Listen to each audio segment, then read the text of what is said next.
এক মিনিট এক মিনিট এক মিনিট, এটা সরাও। চলো,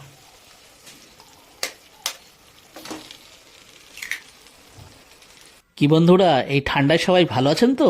তো বন্ধুরা, আমাদের এই ঝাড়খণ্ডে মানে প্রচণ্ড ঠান্ডা পড়ে, আর আমাদেরকে এমন এমন খাবার দাবার খেতে হয় যাতে করে শরীর ভেতর থেকে একটু গরম থাকে। তো বন্ধুরা দেখুন, আজকে রাতে আমাদের ডিনারে হচ্ছে এই ডিমের ভুজিয়া, মানে যাকে বলে আন্ডা ভুর্জি, আর সাথে গরম গরম রুটি।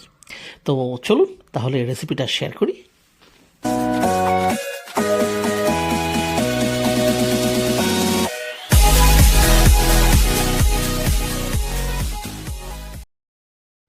তো বন্ধুরা দেখুন, এখানে নিয়ে এসেছি আমি, দেখুন 6টা ডিম, আর এখানে নিয়ে নিয়েছি কিছুটা কুচনো পেঁয়াজ, সাথে কুচনো টমেটো, আর কুচনো কাঁচা লঙ্কা, সাথে ধনেপাতা। ব্যাস, বেশি কিছু লাগছে না, সাথে লাগছে লবণ। আর এইটা হচ্ছে বন্ধুরা ম্যাগি মশলা বা পাস্তা মশলা বা যেটাই বলবেন। তো দেখুন, এখানে গ্যাসটাকে আমরা জ্বালিয়ে নিচ্ছি, নিয়ে নিচ্ছি সর্ষের তেল, কারণ রিফাইন তেলে খুব একটা ভালো খেতে হয় না। আর বন্ধুরা বেশি কিচ্ছু ঝামেলা নেই। দেখুন, তেলটা জাস্ট যেই একটু গরম হয়ে যাবে, দিয়ে দেবো কুচনো পেঁয়াজ এবং কাঁচা লঙ্কা।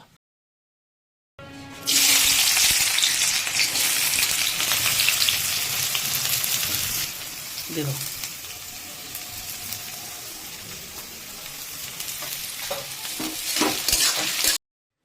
তো বন্ধুরা এখানে এই যে কুচনো পেঁয়াজ আর কুচনো কাঁচা লঙ্কায় যে ভাজাটা হচ্ছে, এটা কিন্তু বন্ধুরা খুব একটা বেশি ভাজার দরকার নেই, মানে খুব একটা ব্রাউন বা বাদামি রঙের কিন্তু ভাজার প্রয়োজন নেই।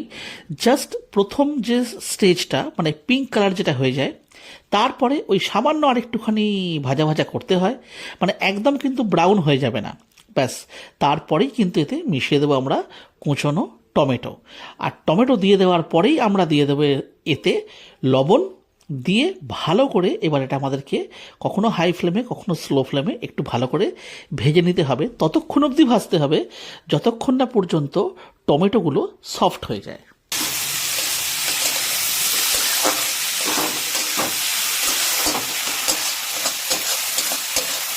তো বন্ধুরা দেখুন, এখানে পুরো দমে কিন্তু এখন কিন্তু ভাজা চলছে, আর তেল মোটামুটিভাবে ছাড়তে শুরু করেছে। তবে এটা আর একটু ভাজা হবে। জাস্ট যখন তেলটা একদম রিলিজ হবে, তখন আমরা এর মধ্যে ডিমগুলো ফাটিয়ে দিয়ে দেবো। তো বন্ধুরা দেখুন, এটা ভাজা প্রায় হয়ে গেছে। দিয়ে দিচ্ছি লঙ্কা গুঁড়ো। এটা কিন্তু অপশনাল ছিল, মানে আপনারা যদি পছন্দ হয় তাহলে এটা স্কিপ করে যেতে পারে। আর এটা হচ্ছে বন্ধুরা পাস্তা মশলা, এটা দিলে দেখবেন ফ্লেভারটা একটু অন্যরকম হবে।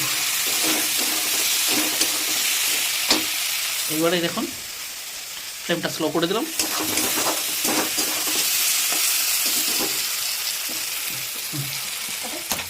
চলো, এইবারে একটা একটা করে ডিম ফাটিয়ে আমি দিয়ে দিচ্ছি।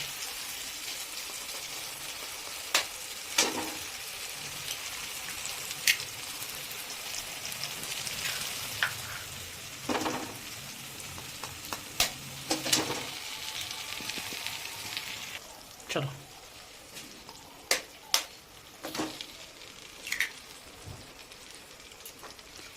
তো বন্ধুরা ফাইনালি 6টা ডিম ফাটিয়ে মতো দিয়ে দিলাম।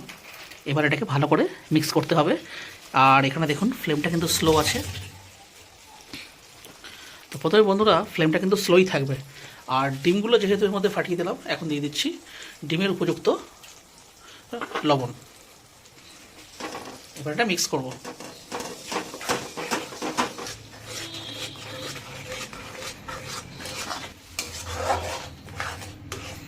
দেখুন ভালো মিক্স হয়ে গেছে।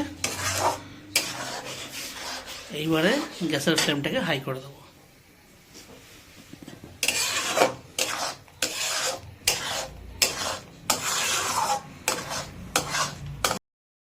তো বন্ধুরা, যে কোনো রান্নাতেই কিন্তু একটু ধৈর্যের প্রয়োজন হয়। আর এই স্পেশালি এই যে আন্ডা ভুর্জি, এটার ক্ষেত্রে তো বন্ধুরা একটু তো মানে ধৈর্যের প্রয়োজন হয়।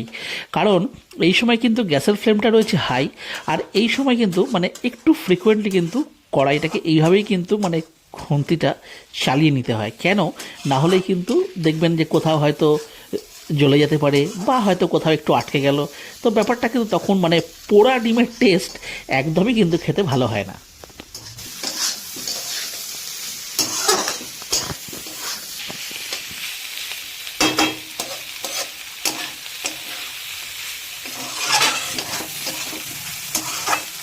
তো বন্ধুরা দেখুন এখানে ডিমের ভুর্জি কিন্তু হয়ে গেছে একদম রেডি। আর এই সময়তে দেখুন গ্যাসের ফ্লেমটা কিন্তু এখন অবধি হাই রয়েছে। আর এই সময় দেখুন কুচনো যে ধনেপাতা সেটাকে আমরা ওপর থেকে দিয়ে দিচ্ছি, ছড়িয়ে দিচ্ছি ভালো করে, দিয়ে এটাকে হালকা হাতে জাস্ট করে দেবো মিক্স।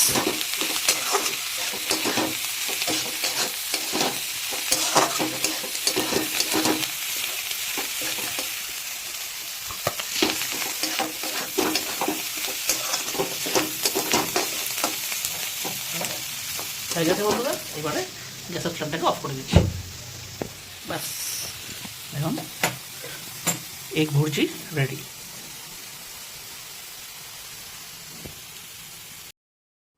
তো বন্ধুরা ডিমের ভুর্জি তো রেডি হয়ে গেছে। দেখুন আমিও দেখুন একদম সাজিয়ে গুছিয়ে নিয়ে বসে পড়েছি। রুটি, ডিমের ভুজিয়া, সাথে কাঁচা পেঁয়াজ, কাঁচা লঙ্কা হলে হতো, কিন্তু বন্ধুরা যেহেতু আমরা ডিমে কাঁচা লঙ্কা দিয়ে দিয়েছি অলরেডি, তাই আমরা আর এক্সট্রা কোনো লঙ্কা ওপর থেকে এই মানে চিবিয়ে আর খাচ্ছি না, ঠিক আছে। তো বন্ধুরা, তো আজকে এই যে আমাদের এই রেসিপিটা, এটা যদি আপনাদের আজকে ভালো লেগে থাকে তাহলে অবশ্যই ভিডিওটিকে একটি লাইক দেবেন। আর চ্যানেলে যদি কোনো নতুন বন্ধু এসে থাকেন তাহলে চ্যানেলটিকে সাবস্ক্রাইব করে আমাদের পাশে থাকবেন, আমাদের সাথে থাকবেন।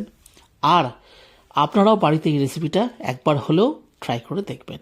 তাহলে বন্ধুরা আবার দেখা হচ্ছে অন্য কোনো ভিডিওতে, অন্য কোনো রেসিপির সাথে। ততদিন পর্যন্ত কিন্তু নিশ্চয়ই ভালো থাকবেন। টাটা। ভালো